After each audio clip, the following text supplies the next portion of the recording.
as I say, that was not a particularly big issue in Britain. Fisheries was never a huge chunk of our economy or of our workforce.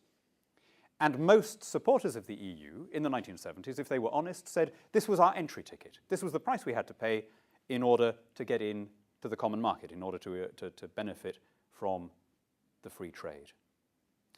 But we then discovered something else, which was that the common market we thought we were joining didn't operate on the principles that we had expected. When you use the phrase common market, it suggests mutual recognition of products. Okay, if I can sell a bottle of water in the United Kingdom, then I should be allowed to sell the same bottle of water in France or Italy or Spain, and vice versa. But what we found is that that isn't quite what the European Union is. It isn't a free trade area. It's a customs union with highly regulated standards.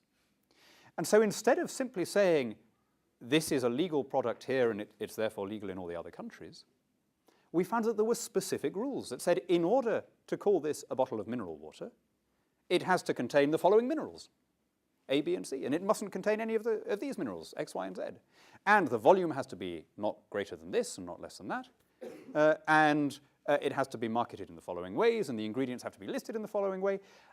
And what you then found is that even a very small company that operated locally, that never intended to export its products, could find itself closed down because it failed to meet the new common standards.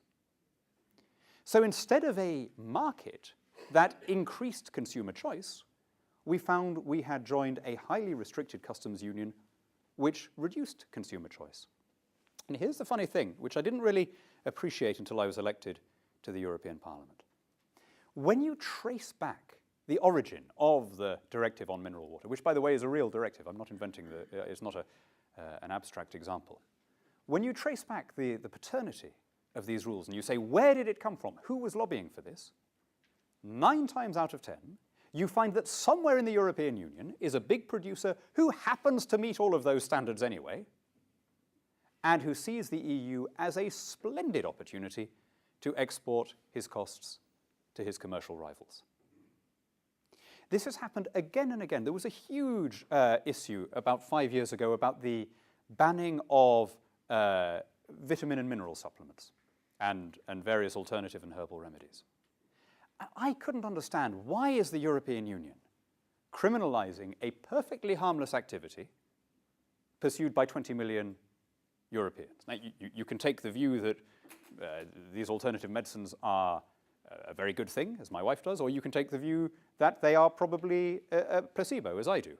I was nonetheless dragged into this dispute by my wife because, as King Solomon teaches us, it is better to have a dinner of bitter herbs in a house where there is love than a stalled ox and hatred therewith. And rarely could the bit about the bitter herbs have applied quite so literally as in this case of the alternative medicines. But look, you can think that they're useless or you can think that they're brilliant. What you cannot argue is that they are dangerous. Right? At best, they are a harmless waste of money.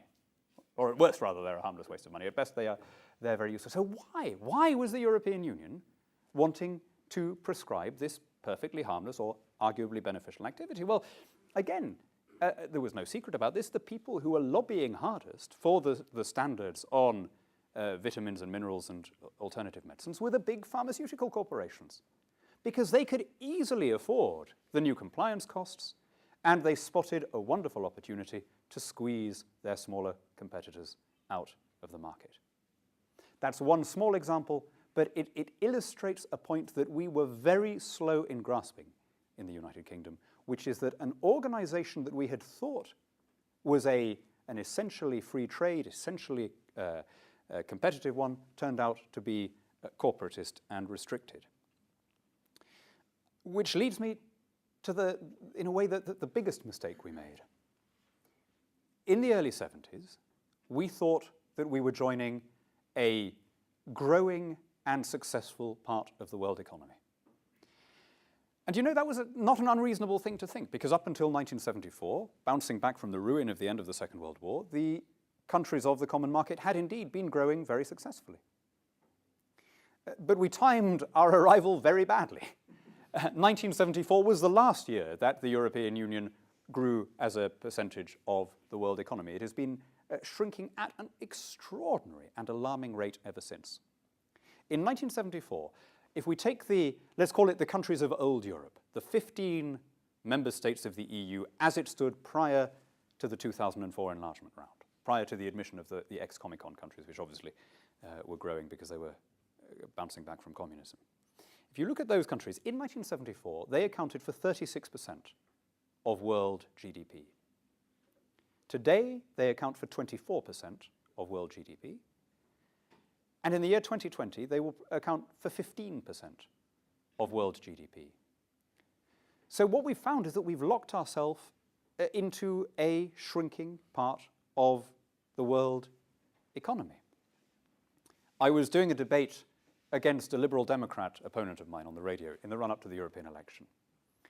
And he said to me, you know, Hannan, what Eurosceptics like you have to understand is that Britain exports more to Belgium than it does to the whole of China. And I said to him, that is precisely the problem. Which of those two is the better long-term prospect? Why are we locking ourselves into a small regional association when the world has moved on? It may have made sense when the European Union was getting started in the 1950s. It may have made sense to have these regional trading blocs. Geographical proximity mattered in those days. But we live in a different world now.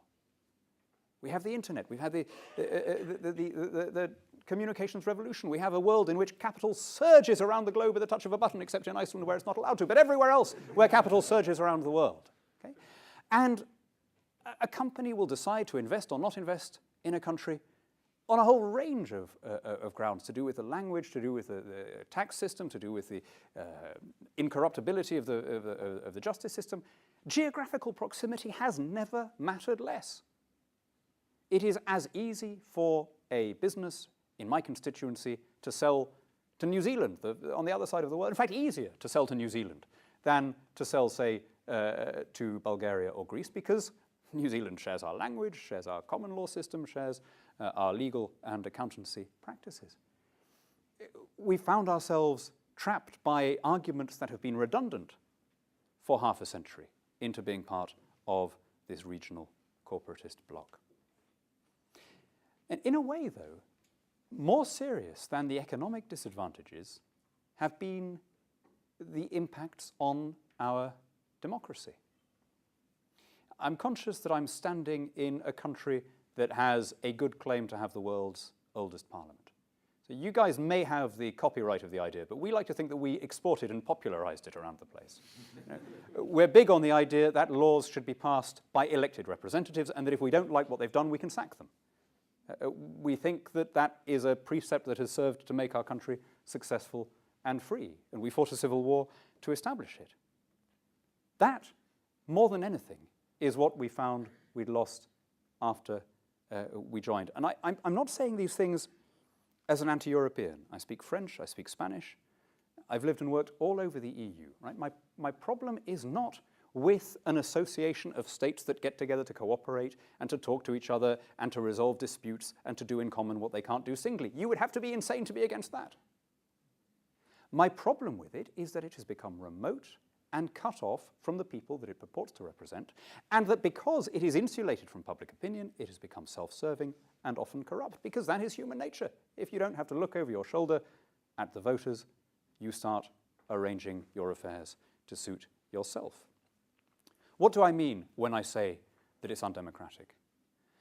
Well, you know, we've become so used to this that it no longer shocks us. There's an old joke in Brussels that says if the EU were a country applying to join itself, it would be rejected because it's insufficiently democratic. But actually, that shouldn't be a joke. That should be an outrage. You know,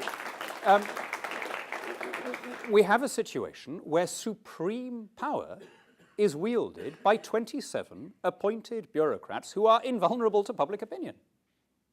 And when I say supreme power, I mean not only is the European Commission the executive, the equivalent, if you like, to the American White House, it also has the right to initiate legislation. So it combines executive and legislative power and concentrates those powers in the hands of people who are immune to what the rest of us think.